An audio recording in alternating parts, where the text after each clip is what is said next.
한밤중 경기도 외곽의 허름한 빌라 계단을 내려오는 발소리는 숨을 죽인 채 조심스러웠습니다.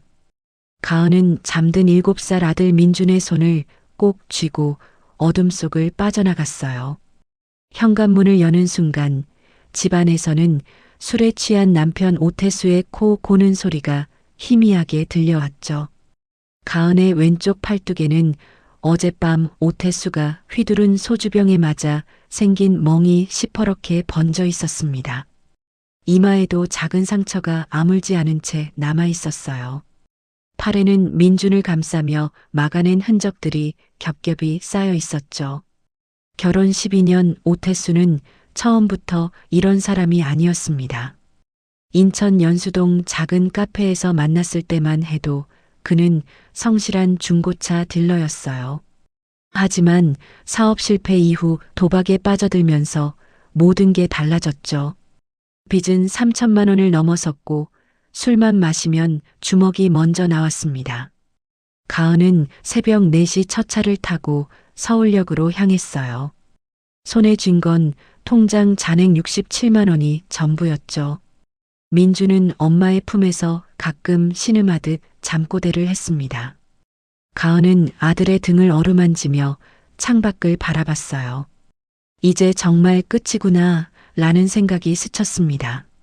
서울역 대합실 화장실에서 가은은 거울을 봤어요. 48의 나이보다 훨씬 지쳐 보이는 얼굴이 비쳤죠.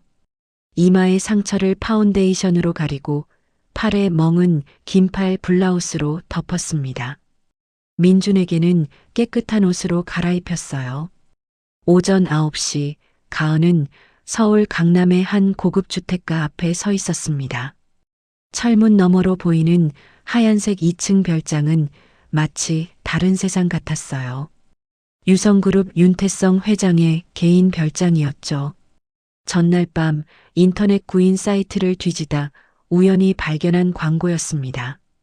가은은 약속된 시간에 별장 관리인을 만났어요. 60대 초반의 박 실장이라는 남자는 예리한 눈빛으로 가은을 살폈죠. 가은은 준비해 온 가짜 이력서를 내밀었습니다. 이름은 이가은, 나이는 48, 경력은 강남 일대 가정집 가사 도우미 5년. 모두 꾸며낸 내용이었어요. 박 실장은 민준을 힐끗 쳐다봤습니다. 가은은 아이가 얌전하고 방해되지 않을 거라고 설명했어요. 박 실장은 한참을 망설이다 고개를 끄덕였죠. 다만 한 달 수습 기간이 있고 문제 생기면 즉시 내보낸다는 조건이었습니다. 별장 뒤편의 작은 직원 숙소로 안내받았어요. 6평 남짓한 방이었지만 가은에게는 천국 같았습니다. 깨끗한 침대와 화장실, 작은 냉장고까지 갖춰져 있었죠. 민주는 처음 보는 방에 신기한 듯 두리번거렸어요. 가은은 짐을 풀며 가슴을 쓸어내렸습니다. 일단 숨을 곳은 확보했어요. 오태수가 이곳까지 찾아올 리 없었죠. 휴대폰도 새 번호로 바꿨고 주민등록도 열람 제한을 걸어뒀습니다. 이제 새로운 삶을 시작할 수 있을 거예요. 여러분, 이 이야기가 궁금하시다면 구독과 좋아요 부탁드립니다. 가은은 몰랐습니다. 자신에게 30년 전의 기억이 사라졌다는 것을, 그리고 이 별장이 혹시 자신과 연관이 있을지도 모른다는 것을요. 다만 이곳에 오자마자 묘하게 익숙한 느낌만이 가슴 한쪽에 남아 있었습니다. 가은이 별장에서 일을 시작한 지 일주일이 지났습니다. 매일 아침 6시에 일어나 별장 전체를 청소하고 정원을 정돈하고 식사 준비를 도왔어요. 윤 회장 부부는 주말에만 이곳에 머물렀기에 평일에는 비교적 한가했죠. 민주는 낮 동안 숙소에서 혼자 공부하거나 책을 읽으며 시간을 보냈습니다. 똑똑한 아이였어요. 엄마가 힘들어하는 걸 아는지 한 번도 투정을 부리지 않았죠. 가끔 가은이 점심을 가져다 주면 환하게 웃으며 고맙다고 말했습니다. 2025년 5월 15일 토요일 별장에 윤태성 회장 부부가 도착했어요. 80대 초반의 윤 회장은 흰머리가 가득한 단정한 모습이었습니다. 부인인 강수진 여사는 70대 후반으로 보였지만 여전히 우아한 분위기를 풍겼죠. 가은은 현관에서 그들을 맞이하며 고개를 숙였어요. 윤 회장은 가은을 잠깐 쳐다봤지만 특별한 반응은 없었습니다. 다만 강 여사의 눈빛이 순간 흔들리는 것처럼 보였어요. 하지만 그것도 잠깐, 이내 무표정한 얼굴로 돌아섰죠. 그날 저녁 별장 안은 무거운 분위기로 가득했습니다. 거실 한쪽에는 작은 제단이 차려져 있었어요. 영정사진 속에는 20살쯤 되어 보이는 아름다운 여자가 환하게 웃고 있었죠. 윤아영, 1977년 3월 12일생, 1995년 7월 5일 실종. 오늘은 그 딸의 기일이었습니다. 30년 전 실종된 날을 기일로 삼아 매년 제사를 지내는 거예요. 윤 회장 부부에게 딸은 죽은 것과 다름없었죠. 살아있다면 어딘가에서라도 연락이 왔을 테니까요. 가은은 제사 음식을 준비하며 영정 사진을 자꾸 돌아봤습니다. 묘하게 익숙한 느낌이 들었어요. 사진 속 여자의 눈매가, 웃는 모습이 어딘가 본 것 같았죠. 하지만 기억은 떠오르지 않았습니다. 강 여사는 제단 앞에 무릎을 꿇고 한참 동안 움직이지 않았어요. 눈가가 붉게 부어 있었죠. 윤 회장도 옆에 앉아 딸의 사진을 바라보며 무거운 침묵에 잠겼습니다. 30년이 지났지만 그들의 슬픔은 전혀 옅어지지 않은 것 같았어요. 제사가 끝난 후 박동진 비서실장이 별장에 도착했습니다. 62세의 박 실장은 윤 회장의 오른팔이자 유성그룹의 실질적인 경영 책임자였어요. 회장에게 아들이 없었기에 박 실장은 사실상 후계자 대우를 받고 있었죠. 박 실장은 가은을 보자마자 날카로운 시선을 보냈습니다. 새로 들어온 가사 도우미라는 보고는 받았지만 직접 보니 뭔가 마음에 걸리는 구석이 있었어요. 나이에 비해 범상치 않은 분위기가 느껴졌죠. 박 실장은 가은에게 이전 직장과 경력, 신원 보증에 대해 물었습니다. 가은은 준비해둔 대답을 차분히 늘어놓았어요. 하지만 박 실장의 의심 어린 눈빛은 쉽게 사라지지 않았습니다. 그날 밤 가은은 숙소로 돌아와 민준을 재웠어요. 아이의 잠든 얼굴을 보며 가슴이 먹먹해졌죠. 이 아이만큼은 제대로 키우고 싶었습니다. 오태수 같은 인간의 손에서 벗어나 안전하게 자랄 수 있도록 해주고 싶었어요. 창밖으로는 별장의 불빛이 보였습니다. 저 안에서 누군가는 30년 전 잃어버린 딸을 그리워하고 있었죠. 가은은 그 슬픔이 왠지 자신의 것처럼 느껴졌어요. 가슴 한쪽이 무겁게 내려앉는 기분이었습니다. 박 실장은 자신의 차 안에서 가은의 이력서를 다시 펼쳐봤어요. 뭔가 이상했습니다. 경력이 너무 깔끔했죠. 빈틈이 없다는 건 오히려 의심스러운 일이었어요. 박 실장은 휴대폰을 꺼내 사설탐정에게 전화를 걸었습니다. 이가은이라는 여자에 대해 철저히 조사하라고 지시했죠. 박 실장에게는 지켜야 할 것이 있었습니다. 유성그룹의 후계 구도, 그리고 자신의 위치요. 만약 윤 회장의 딸이 살아 돌아온다면 모든 게 무너질 수 있었어요. 30년 동안 쌓아 올린 신뢰와 권력이 한순간에 사라질 수 있었죠. 그래서 박 실장은 늘 경계를 늦추지 않았습니다. 이틀 후 월요일 가은은 별장 주방에서 제사 음식을 정리하고 있었습니다. 냉장고에는 제사상에 올렸던 음식들이 그대로 남아 있었어요. 생선, 나물, 과일들. 그 중에서도 오이가 유독 눈에 들어왔죠. 가은은 무의식적으로 오이를 꺼내 씻기 시작했어요. 칼로 얇게, 아주 얇게 썰었습니다. 마치 어떤 기억이 손끝을 움직이는 것처럼 자연스러웠죠. 그리고는 밥을 지어 김을 펴고 그 위에 얇게 썬 오이를 올렸어요. 참기름을 살짝 두르고 소금으로 간을 한 후 돌돌 말아 김밥을 만들었습니다. 이상했어요. 가은은 이런 김밥을 만들어 본 기억이 없었습니다. 보통 김밥에는 당근, 시금치, 햄, 단무지 같은 재료가 들어가죠. 하지만 지금 만든 건 오직 얇게 썬 오이만 들어간 김밥이었어요. 그것도 아주 정성스럽게 한 겹 한 겹 쌓아 올린. 민준이 점심시간에 숙소로 오자 가은은 그 김밥을 먹여봤습니다. 민준은 한 입 베어 물더니 눈을 크게 떴어요. 맛있다고 처음 먹어보는 맛이라고 했죠. 가은도 한 입 먹어봤습니다. 입안에서 오이의 아삭한 식감과 은은한 참기름 향이 퍼졌어요. 그리고 뭔가 아득한 기억이 스쳤습니다. 토요일 오후 윤 회장 부부가 다시 별장에 왔어요. 가은은 간식으로 오이김밥을 준비해 거실 테이블에 올려놨습니다. 특별한 의도는 없었어요. 그저 손이 가는 대로 만든 것뿐이었죠.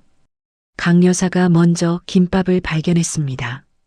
접시 위에 가지런히 놓인 김밥을 보는 순간 여사의 움직임이 멈췄어요. 심장이 쿵 하고 내려앉는 느낌이었죠. 윤 회장도 그 김밥을 봤습니다. 둘은 동시에 서로를 쳐다봤어요. 오이김밥. 그것도 오이를 종이처럼 얇게 썰어 넣은 김밥. 30년 전 딸 윤하영이 만들던 바로 그 김밥이었습니다. 하영은 어릴 때부터 김밥을 좋아했지만 다른 재료는 싫어했어요. 오직 오이만 얇게 썰어 넣은 김밥만 먹었죠. 그것도 직접 만들어 가족들에게 나눠주곤 했습니다. 강 여사의 숨소리가 가빠졌어요. 김밥을 하나 집어들고 한참을 바라봤습니다. 그리고 천천히 한 입 베어 물었죠. 맛도 똑같았어요. 오이의 두께, 참기름의 양, 소금 간의 정도까지 모든 게 하영이 만들던 그대로였습니다. 윤 회장도 김밥을 먹어봤어요. 입안에서 씹히는 순간 30년 전의 기억이 밀려왔습니다. 대학 입시를 준비하던 딸이 공부하다 출출하면 이 김밥을 만들어 먹던 모습, 주말마다 부모님 방에 들고 와서는 자랑스럽게 먹여주던 모습, 모든 게 눈앞에 선명하게 떠올랐죠. 강 여사가 주방으로 향했습니다. 가은이 설거지를 하고 있었어요. 여사는 침착하게 물었습니다. 이 김밥은 누가 만든 거냐고. 가은은 자신이 만들었다고 대답했어요. 어디서 배운 거냐는 질문에 가은은 잠시 망설였습니다. 그냥 무의식적으로 손이 움직였다고, 자신도 왜 이렇게 만들었는지 모르겠다고 했죠. 강 여사는 가은의 얼굴을 유심히 봤습니다. 48이라고 했죠. 딸이 살아있다면 48세였어요. 나이가 같았습니다. 그리고 가은의 눈매가, 인매가 어딘가 낯익었어요. 딸과 비슷한 구석이 있었죠. 하지만 확신할 수는 없었습니다. 30년이라는 세월은 사람을 완전히 바꿔놓기에 충분했어요. 게다가 딸은 실종 당시 긴 머리에 키가 컸지만 가은은 짧은 머리에 평범한 키였죠. 체격도 달랐고 말투도 달랐습니다. 그날 밤 윤 회장 부부는 침실에서 긴 대화를 나눴어요. 강 여사는 오이김밥 이야기를 꺼냈습니다. 우연이라고 하기엔 너무 똑같았다고. 윤 회장은 신중한 표정을 지었죠. 혹시 모르니 지켜보자고, 섣불리 희망을 품지 말자고 했습니다. 박 실장은 이 모든 상황을 모르고 있었어요. 사설 탐정의 보고만 기다리고 있었죠. 가은의 과거를 파헤치면 뭔가 나올 거라고 확신했습니다. 그리고 그 증거로 가은을 쫓아낼 생각이었어요. 가은은 그날 밤 숙소에서 민준과 함께 오이김밥을 먹었습니다. 먹으면서 자꾸 이상한 느낌이 들었어요. 이 김밥에는 뭔가 특별한 의미가 있는 것 같았죠. 하지만 기억은 여전히 안개 속이었습니다. 다만 가슴 한쪽이 따뜻해지는 느낌만이 남았어요. 오이김밥 사건 이후 2주가 흘렀습니다. 강 여사는 가은을 유심히 관찰했어요. 걷는 모습, 말하는 습관, 손을 움직이는 방식까지. 혹시 딸의 흔적이 남아있지 않을까 찾아봤지만 확신을 얻기는 어려웠죠. 윤 회장도 마찬가지였습니다. 주말마다 별장에 올 때마다 가은과 마주치면 자꾸 시선이 갔어요. 딸을 닮았다는 생각이 들었다가도 이내 착각이라고 스스로를 다독였죠. 30년 동안 수없이 많은 제보와 목격담이 있었지만 모두 허탕이었으니까요. 박동진 비서실장은 초조해지고 있었습니다. 사설탐정의 보고가 도착했는데 이가은이라는 여자의 과거가 너무 깨끗했어요. 오히려 그게 수상했죠. 5년 전 경력부터 시작되는 이력서, 그 이전의 기록은 아무것도 없었습니다. 박 실장은 직감적으로 알았어요. 이 여자가 뭔가 숨기고 있다는 것을. 그리고 윤 회장 부부가 가은에게 관심을 보이기 시작했다는 것도 눈치챘죠. 특히 강 여사가 가은을 보는 눈빛이 달라졌습니다. 그건 위험한 신호였어요. 박 실장은 밤잠을 설치며 고민했습니다. 20년 전에도 비슷한 위기가 있었어요.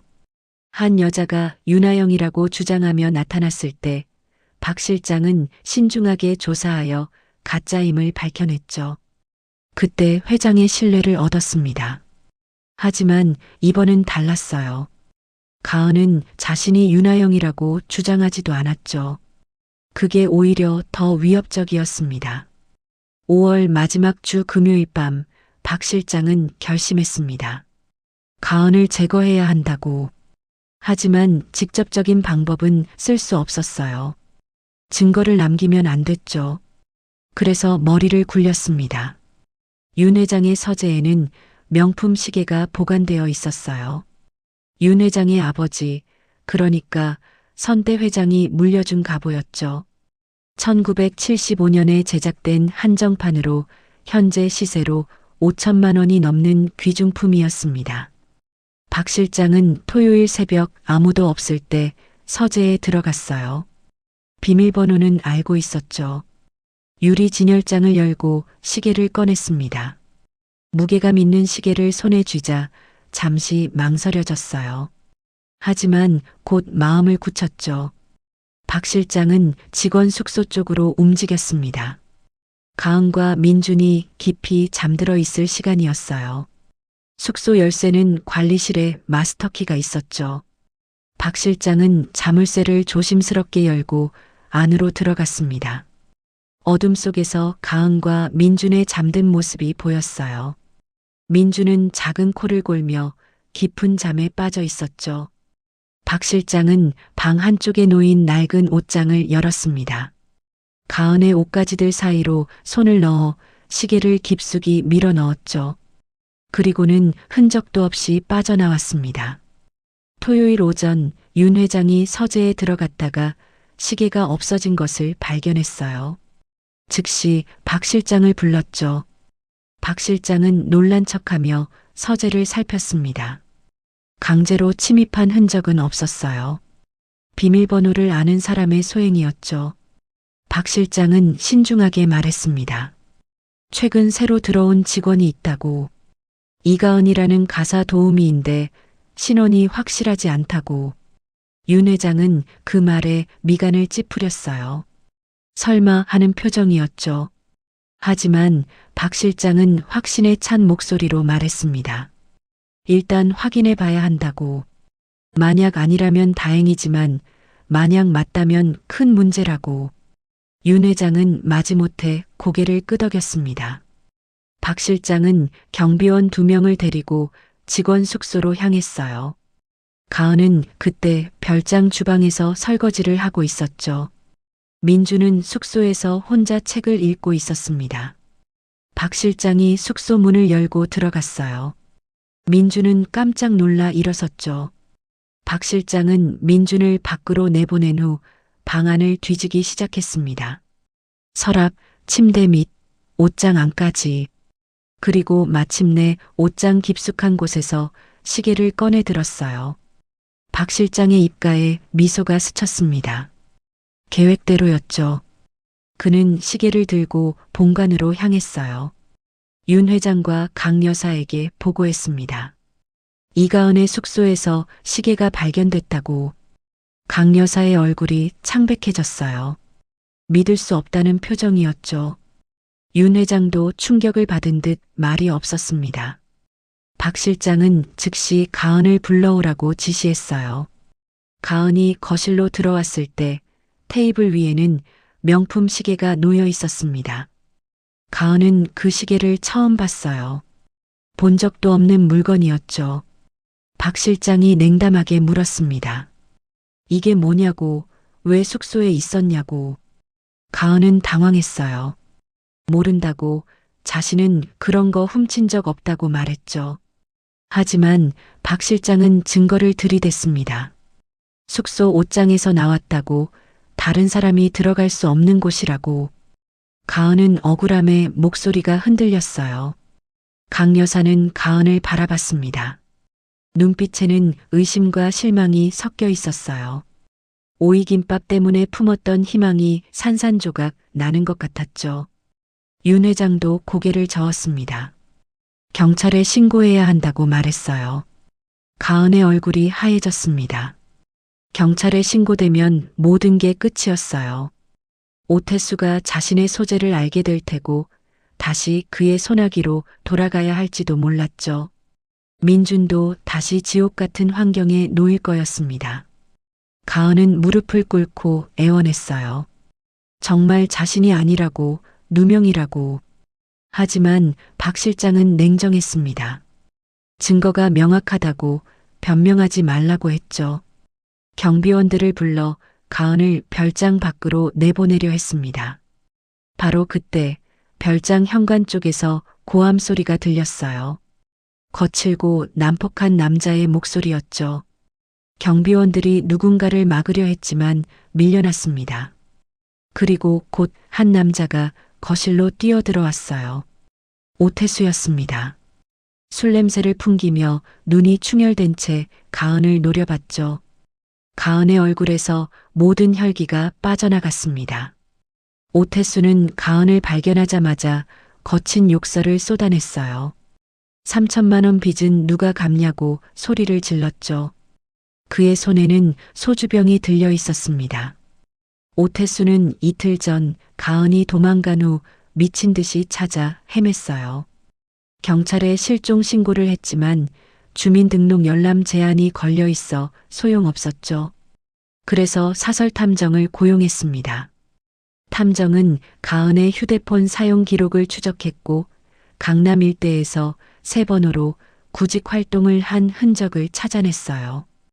그리고 마침내 청담동 별장까지 추적한 겁니다. 가은은 본능적으로 뒤로 물러났어요. 오태수의 폭력은 예고 없이 찾아왔죠. 그는 가은에게 다가가며 손을 들어 올렸습니다. 윤 회장이 급히 가로막았지만 오태수는 회장까지 거칠게 밀쳐냈어요. 80이 넘은 노인을 거침없이 밀어붙였죠. 강 여사가 비명을 질렀습니다. 경비원들이 달려들었지만 오태수는 술에 취한 채로도 힘이 셌어요. 소주병을 휘두르며 위협했죠. 오태수는 가은의 팔을 거칠게 움켜잡았어요. 가은은 비명을 지르며 저항했지만 역부족이었죠. 오태수는 가은을 끌고 현관 쪽으로 향했습니다. 그 과정에서 가은의 블라우스 소매가 찢어졌어요. 찢어진 소매 사이로 가은의 팔뚝이 드러났습니다. 시퍼런 멍이 가득했어요. 새 것도 있고 오래된 것도 있었죠. 명확한 폭력의 흔적이었습니다. 강 여사가 그 모습을 보고 숨이 멎는 듯 했어요. 윤 회장도 가은의 팔을 봤습니다. 그리고 오태수가 가은을 대하는 방식, 거친 욕설과 폭력적인 태도, 모든 게 명확했어요. 이 여자는 가정폭력 피해자였던 겁니다. 그래서 도망친 거였죠. 윤 회장의 눈빛이 냉랭하게 변했습니다. 평생 기업을 경영하며 수많은 사람을 다뤄온 사람이었어요. 이런 인간이 어떤 부류인지 단번에 알 수 있었죠. 회장은 경비실장에게 지시했습니다. 당장 경찰을 부르라고. 오태수는 비웃었어요. 윤 회장은 단호했습니다. 주거침입과 폭행죄로 고소하겠다고 선언했어요. 실제로 오태수는 경비원을 폭행했고 윤 회장까지 밀쳤습니다. 명백한 범죄 행위였죠. 게다가 별장담을 넘어 무단 침입한 것도 문제였어요. CCTV에 모든 게 녹화되어 있었습니다. 경찰이 도착했어요. 강남경찰서 소속 경찰관 4명이었죠. 오태수는 여전히 소주병을 들고 위협하고 있었습니다. 경찰관들이 오태수를 제압했어요. 오태수는 발버둥을 쳤지만 수갑이 채워졌죠. 윤 회장은 경찰에게 명확히 고소 의사를 밝혔습니다. 주거침입, 폭행, 재물 손괴 혐의로 엄중히 처벌해달라고. 그리고 가은에 대한 접근금지 가처분도 신청하겠다고 말했어요. 회장의 위상과 영향력을 고려할 때 경찰도 이 사건을 가볍게 넘기지 않을 게 분명했죠. 오태수는 경찰차에 실렸습니다. 가은은 그 자리에 주저앉아 울음을 터뜨렸어요. 12년 동안 억눌렀던 모든 감정이 한꺼번에 쏟아져 나왔죠. 강 여사가 가은에게 다가갔습니다. 조심스럽게 가은의 어깨를 감싸 안았어요. 가은은 여사의 품에서 한참을 울었죠. 강 여사는 아무 말 없이 가은의 등을 쓰다듬었습니다. 민준이 숙소에서 달려왔어요. 아빠가 왔다는 소리를 듣고 무서워서 숨어 있었던 겁니다. 민준은 엄마에게 달려가 꼭 껴안았죠. 가은은 아들을 안으며 다시 눈물을 흘렸습니다. 박동진 비서실장은 이 모든 상황을 지켜보며 당황했어요. 계획이 틀어졌죠. 가은을 절도범으로 몰아 쫓아내려 했는데 오히려 가은이 피해자로 인식되고 말았습니다. 게다가 윤 회장 부부의 태도가 완전히 바뀌었어요. 윤 회장은 박 실장에게 말했습니다. 시계건은 일단 보류하겠다고. 지금은 이 여자가 안전하게 보호받는 게 우선이라고. 박 실장은 반박하고 싶었지만 입을 다물 수밖에 없었죠. 강 여사는 가은을 본관으로 데려갔어요. 거실 소파에 앉히고 따뜻한 차를 건넸습니다. 가은은 떨리는 손으로 찻잔을 받았죠. 여사는 조용히 물었습니다. 얼마나 오래 맞고 살았느냐고.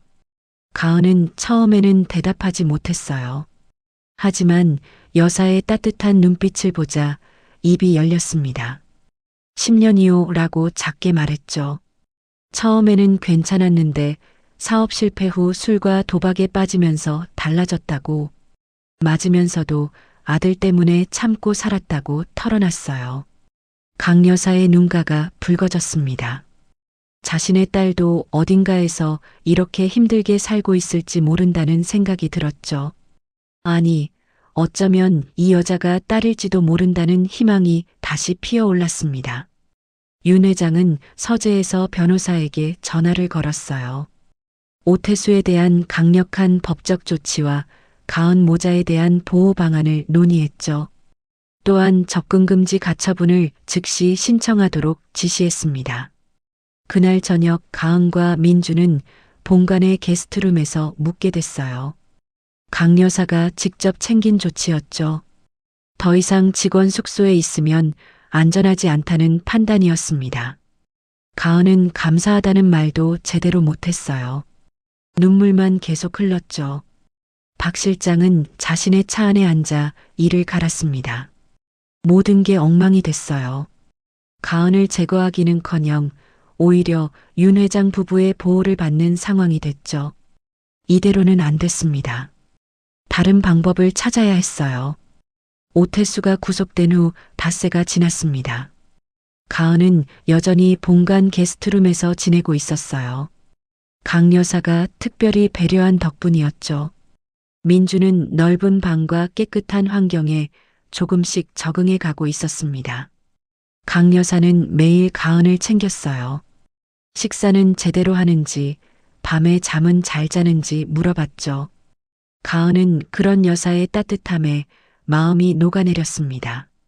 태어나서 처음 받아보는 진심 어린 관심이었어요. 시계절도건은 아직 해결되지 않았습니다.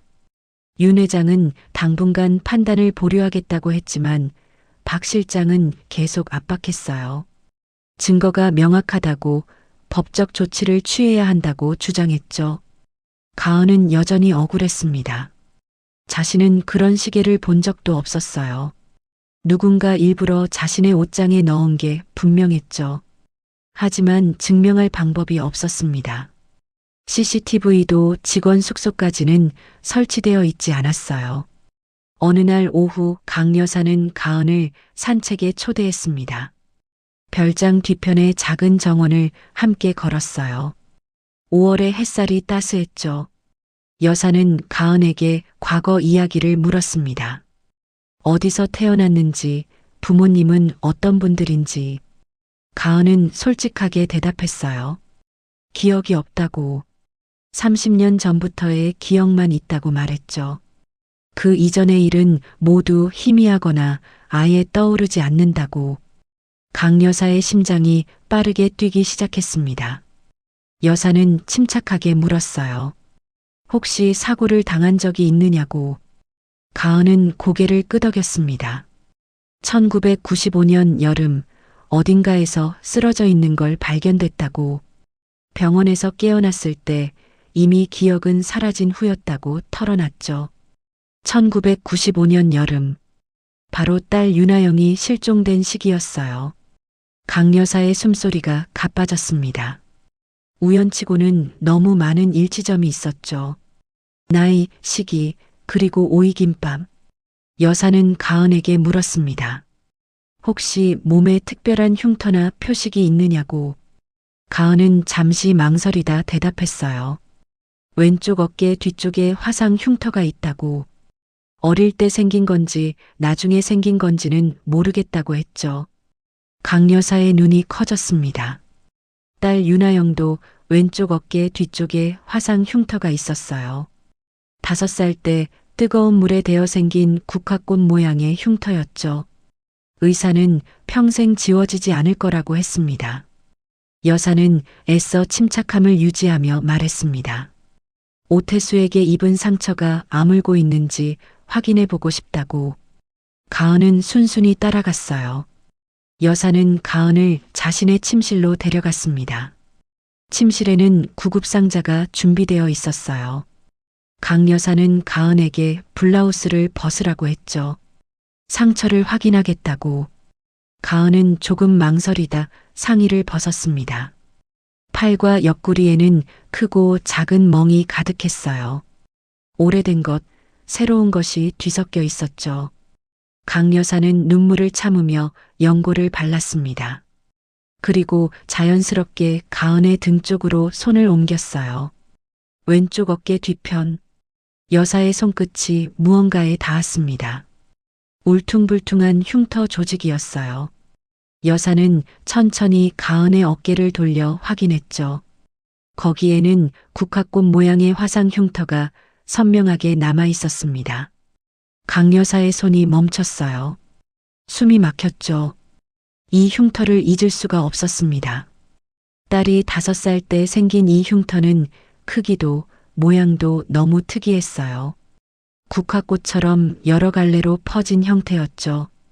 여사는 손으로 흉터를 만졌습니다. 크기가 정확히 같았어요. 위치도 같았고 모양도 똑같았죠. 우연일 수가 없었습니다. 강 여사는 가슴이 터질 것 같았어요.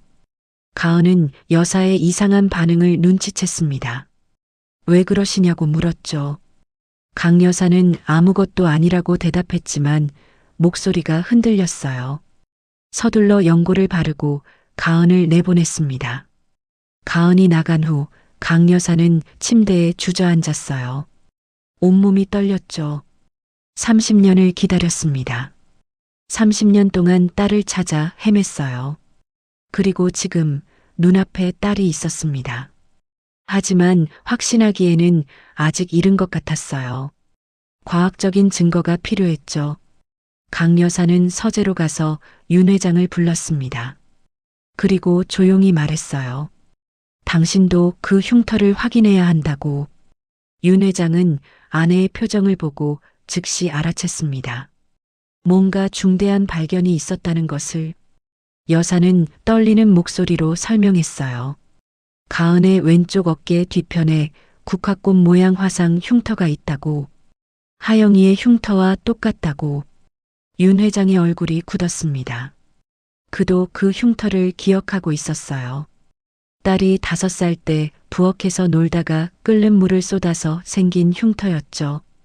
응급실에 달려갔던 그날이 생생했습니다. 회장은 즉시 결정을 내렸어요. DNA 검사를 하자고. 더 이상 추측만으로는 안 된다고 말했죠. 강 여사도 동의했습니다. 하지만 신중하게 진행해야 한다고, 가은이 놀라지 않도록 해야 한다고 덧붙였어요. 그날 밤 윤 회장은 가은을 서재로 불렀습니다. 가은은 긴장한 얼굴로 들어왔어요. 혹시 시계건 때문에 쫓겨나는 건 아닐까 걱정했죠. 하지만 회장의 표정은 부드러웠습니다. 회장은 가은에게 말했어요. 시계건은 재조사하겠다고. 누군가 당신에게 누명을 씌운 것 같다고. 그러니 걱정하지 말라고 했죠. 가은의 눈가가 촉촉해졌습니다.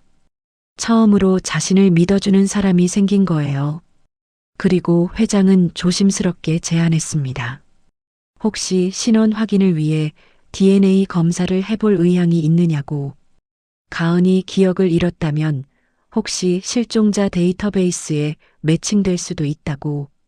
가족을 찾을 수 있을지도 모른다고 말했죠. 가은은 놀랐어요. 그런 생각은 해본 적이 없었습니다. 자신에게 가족이 있을 거라는 희망을 버린 지 오래였거든요. 하지만 회장의 제안은 거절할 이유가 없었죠. 가은은 고개를 끄덕였습니다. 다음 날 가은과 윤 회장은 함께 병원에 갔어요. 구강 상피세포를 채취하는 간단한 검사였죠. 결과는 일주일 후에 나온다고 했습니다. 가은은 떨리는 마음으로 병원을 나섰어요. 정말 혹시 가족이 있을까요?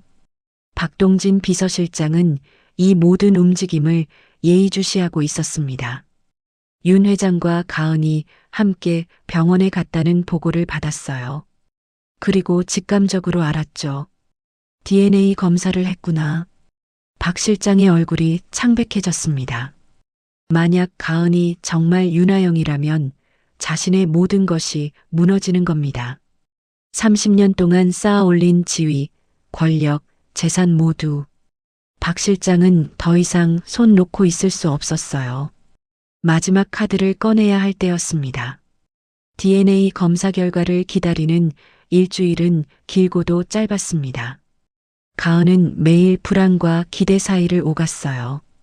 혹시 정말 자신에게 가족이 있을까요? 아니면 또다시 실망만 하게 될까요? 윤 회장 부부도 마찬가지였습니다. 강 여사는 밤마다 딸의 어린 시절 앨범을 꺼내봤어요. 사진 속 윤하영의 얼굴과 가은의 얼굴을 비교했죠.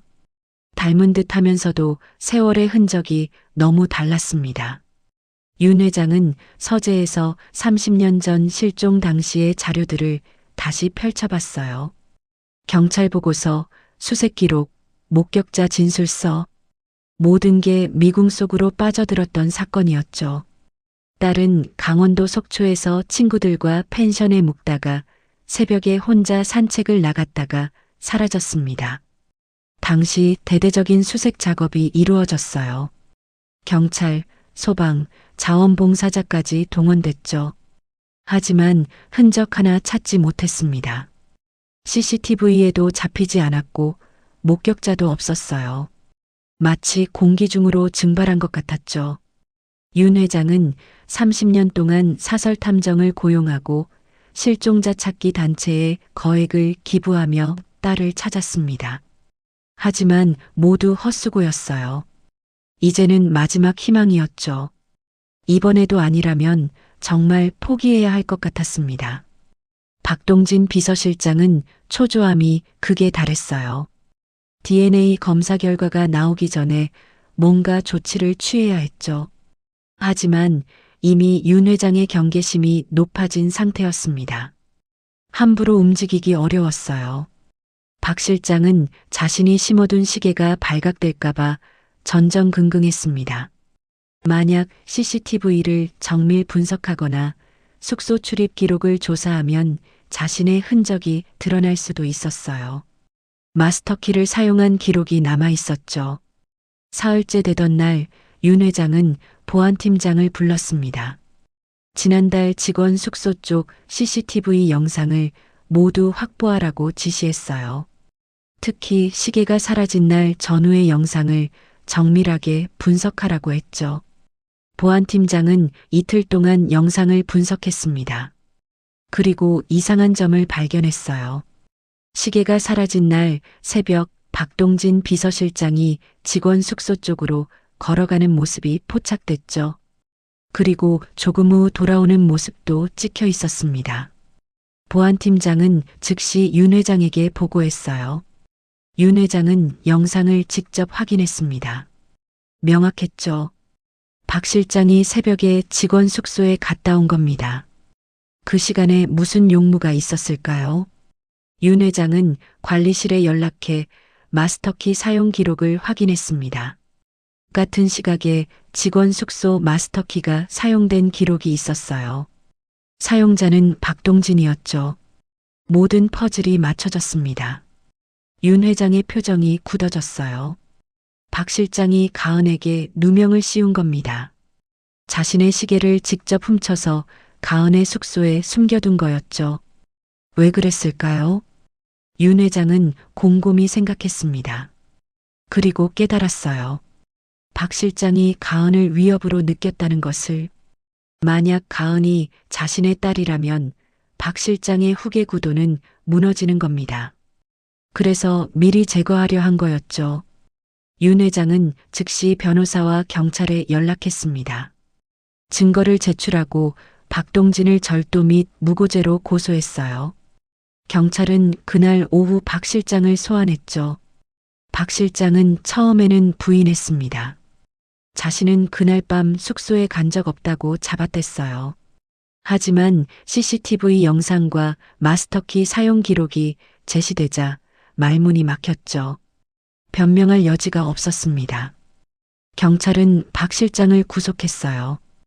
윤 회장의 강력한 의지와 명확한 증거 덕분에 신속하게 처리됐죠.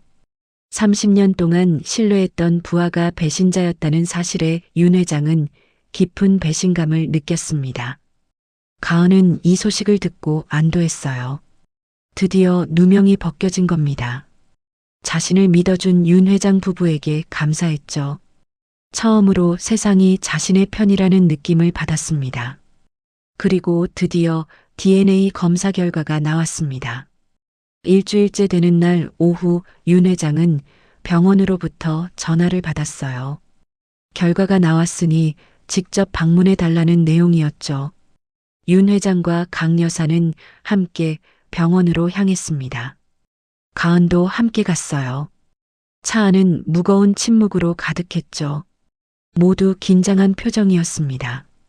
병원 진단검사의학과 과장이 결과지를 들고 나왔어요. 그는 윤 회장에게 봉투를 건넸습니다. 윤 회장은 손을 뻗어 봉투를 받았죠. 강 여사는 숨을 참았습니다. 결과지에는 명확하게 적혀 있었어요.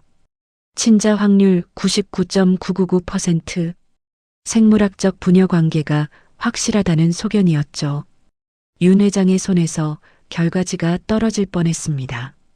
강 여사가 결과지를 받아 확인했어요. 그리고 그 자리에서 주저앉아 울음을 터뜨렸죠. 30년입니다.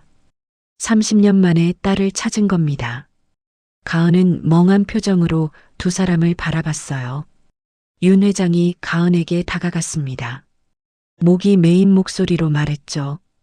당신은 우리 딸입니다. 30년 전 잃어버린 윤하영이라고. 가은의 눈에서 눈물이 흘러내렸어요. 가은은 아무 말도 할 수 없었습니다. 자신에게 가족이 있었다는 것, 그것도 이렇게 자신을 애타게 찾던 부모가 있었다는 것. 가슴이 벅차올랐죠. 강 여사가 가은을 꼭 껴안았습니다. 세 사람은 병원 상담실에서 한참을 울었어요. 30년의 공백, 그 긴 시간 동안의 아픔과 그리움이 한꺼번에 쏟아져 나왔죠. 의사와 간호사들도 눈시울을 붉혔습니다. 병원에서 나오는 길, 윤 회장은 가은의 손을 꼭 잡았어요. 이제 집으로 가자고, 당신이 자랐던 집으로 돌아가자고 말했죠. 가은은 고개를 끄덕였습니다. 하영이라는 이름이 낯설면서도 왠지 따뜻하게 느껴졌어요. 별장으로 돌아온 후 윤 회장은 모든 직원을 모았습니다. 그리고 공식적으로 발표했어요. 30년 전 실종됐던 딸 윤하영이 돌아왔다고. 이가은이라는 이름으로 살아왔지만 이제 본래의 이름을 되찾았다고 선언했죠. 직원들은 놀라움과 축하를 표했습니다. 일부는 눈물을 흘리기도 했어요. 30년 동안 회장 부부의 슬픔을 지켜봐 왔던 그들은 진심으로 기뻐했죠. 민주는 처음에는 혼란스러워했습니다. 엄마가 갑자기 재벌가의 딸이 됐다는 게 믿기지 않았어요. 하지만 윤 회장 부부가 따뜻하게 대해주자 마음을 열었죠. 특히 강 여사는 민준을 친손주처럼 아꼈습니다. 윤 회장은 하영을 위해 유성그룹 본사 근처에 새 아파트를 마련해 줬어요. 서울 강남의 고급 아파트였죠. 하영과 민준이 안전하고 편안하게 지낼 수 있는 곳이었습니다. 또한 회장은 하영의 과거 호적을 복원하고 법적 신원을 회복하는 절차를 진행했어요. 이가은이라는 이름은 사라지고 윤하영으로 다시 태어나는 겁니다. 모든 법적 문제도 변호사들이 처리했죠. 오태수는 여전히 구치소에 수감되어 있었습니다. 폭행, 주거침입 등의 혐의로 기소됐고 재판을 기다리고 있었어요. 윤 회장의 영향력으로 접근금지 명령도 확정됐죠. 오태수는 앞으로 하영과 민준에게 10m 이내로 접근할 수 없었습니다. 박동진도 마찬가지였어요. 절도, 무고, 업무상 배임 혐의로 구속 기소됐죠. 유성그룹에서도 즉시 해고됐습니다. 30년 동안 쌓아 올린 모든 것을 하루아침에 잃은 겁니다. 하영은 천천히 과거를 되찾아갔습니다. 어린 시절 살던 집을 방문하고 옛날 사진을 보며 기억을 떠올리려 애썼어요. 일부는 희미하게 떠오르기도 했죠. 특히 오이김밥을 만들던 기억이 선명해졌습니다. 강 여사는 딸과 함께 보내는 시간이 행복했어요. 30년의 공백을 메우려는 듯 매일 하영을 챙겼죠. 함께 요리하고 산책하고 대화를 나눴습니다. 잃어버린 시간을 되찾는 중이었어요. 윤 회장도 손주 민준을 무척 아꼈습니다.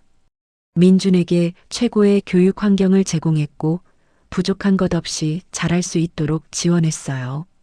민준은 할아버지, 할머니의 사랑 속에서 점점 밝아져 갔죠.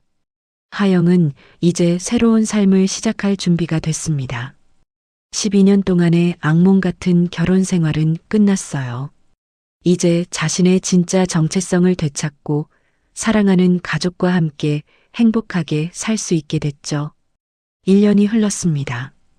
2026년 5월 봄날의 햇살이 유성그룹 본사 빌딩을 비추고 있었어요. 15층 이사장실 문패에는 윤하영이라는 이름이 새겨져 있었죠. 하영은 이제 희망사회공헌재단의 이사장이었습니다. 유성그룹이 설립한 이 재단은 어려운 처지의 여성과 아이들을 돕는 것이 목적이었어요. 특히 가정폭력 피해자와 한부모 가정을 집중 지원했죠. 하영은 자신의 경험을 살려 재단을 이끌었습니다. 12년간 겪었던 고통, 도망치던 두려움, 혼자 아이를 키우며 느꼈던 막막함. 그 모든 것이 이제는 다른 사람들을 돕는 자산이 됐어요. 재단은 1년 만에 괄목할 만한 성과를 냈습니다. 가정폭력 피해 여성을 위한 쉼터 5곳을 운영했고 법률 지원 프로그램을 통해 100명 이상을 도왔어요. 또한 한부모 가정 자녀들에게 장학금을 지급하고 심리 상담을 제공했죠. 하영의 리더십은 언론에서도 주목받았습니다.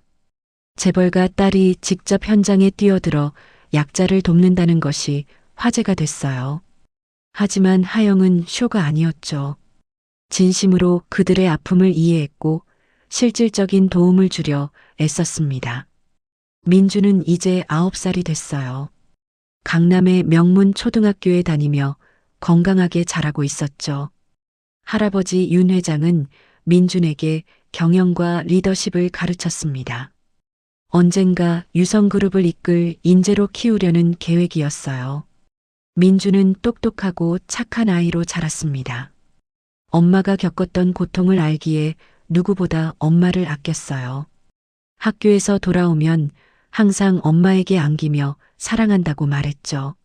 하영은 그럴 때마다 가슴이 뭉클했습니다. 강 여사는 딸과 손주와 함께 보내는 시간이 인생에서 가장 행복했어요. 30년의 공백은 여전히 아쉬웠지만 지금의 행복이 그 아픔을 조금씩 치유해주고 있었죠. 매주 주말이면 세 사람은 함께 요리하고 산책하고 영화를 봤습니다. 윤 회장도 딸을 찾은 후 삶의 의미를 되찾았어요. 이제 83세였지만 여전히 정정했죠. 회사 경영은 점차 하영에게 물려줄 계획이었습니다. 하영이 재단에서 보여준 리더십과 헌신을 보며 확신했어요. 오태수는 3년형을 선고받고 교도소에 수감됐습니다. 폭행, 주거침입 협박 등 여러 혐의가 인정됐죠. 하영은 오태수와의 이혼도 정식으로 마무리했어요. 이제 법적으로도 완전히 자유로워진 겁니다. 박동진은 5년형을 선고받았어요. 절도, 무고, 업무상 배임 혐의가 모두 인정됐죠. 30년 동안 쌓아 올린 권력과 재산은 모두 환수됐습니다. 교도소에서 그는 깊은 후회에 빠졌지만 이미 늦었어요. 어느 날 오후 하영은 재단 쉼터를 방문했습니다. 30대 초반의 젊은 여성이 7살 딸과 함께 머물고 있었어요. 남편의 폭력을 피해 도망친 지 사흘째였죠. 하영은 그 여성의 손을 잡았습니다. 그리고 조용히 말했어요. 괜찮을 거라고, 이제 안전하다고, 자신도 같은 길을 걸었다고 털어놨죠. 여성의 눈에서 눈물이 흘렀습니다. 하영은 그녀를 꼭 안아줬어요. 이런 순간들이 하영에게는 가장 의미 있었습니다. 자신이 겪었던 고통이 헛되지 않았다는 것을 느꼈죠. 그 아픔이 이제는 다른 사람을 치유하는 힘이 됐습니다. 재단은 계속 성장했어요. 2번째 해에는 전국적으로 확대됐고 3번째 해에는 해외 지원 사업도 시작했죠. 하영의 비전은 명확했습니다. 세상 모든 여성과 아이들이 안전하고 행복하게 살 수 있도록 돕는 것. 민준도 엄마의 일을 자랑스러워했어요. 학교에서 장래 희망을 쓰라는 숙제를 받았을 때 이렇게 썼죠. 엄마처럼 어려운 사람을 돕는 사람이 되고 싶다고. 하영은 그 숙제장을 보며 가슴이 찡했습니다. 윤 회장은 이사회에서 공식 발표를 했어요. 5년 후 윤하영을 유성그룹 회장으로 선임하겠다고. 하영은 그때까지 재단에서 경험을 쌓고 경영 수업을 받을 예정이었죠. 이사들도 모두 찬성했습니다. 하영은 가끔 과거를 돌아봤어요. 12년의 고통스러운 결혼 생활, 도망치던 밤, 두려움에 떨던 순간들. 그 모든 것이 지금의 자신을 만들었죠. 그래서 후회하지 않았습니다. 어느 주말 가족 4명은 별장에 모였어요. 강 여사가 특별히 오이김밥을 만들었죠. 하영도 함께 만들었습니다. 얇게 썬 오이를 한 겹 한 겹 쌓아 올리며 하영은 어린 시절의 기억이 선명하게 떠올랐어요. 식탁에 둘러앉아 김밥을 먹으며 이야기를 나눴습니다. 민준의 학교 생활, 재단의 새로운 프로젝트, 회사의 사업 계획. 평범하지만 따뜻한 대화였죠. 하영은 이 순간이 너무 소중했습니다. 윤 회장이 하영의 손을 잡았어요. 그리고 말했죠. 찾아줘서 고맙다고, 돌아와줘서 고맙다고. 하영도 대답했습니다. 자신을 포기하지 않고 기다려줘서 고맙다고. 두 사람의 눈가가 촉촉해졌어요. 저녁 무렵 하영은 별장 정원을 산책했습니다. 민준이 옆에서 손을 잡았어요. 석양이 아름다웠죠. 하영은 깊이 숨을 들이마셨습니다. 자유의 공기였어요. 이제 하영에게는 두려움이 없었습니다. 사랑하는 가족이 있었고, 의미 있는 일이 있었고, 밝은 미래가 기다리고 있었죠.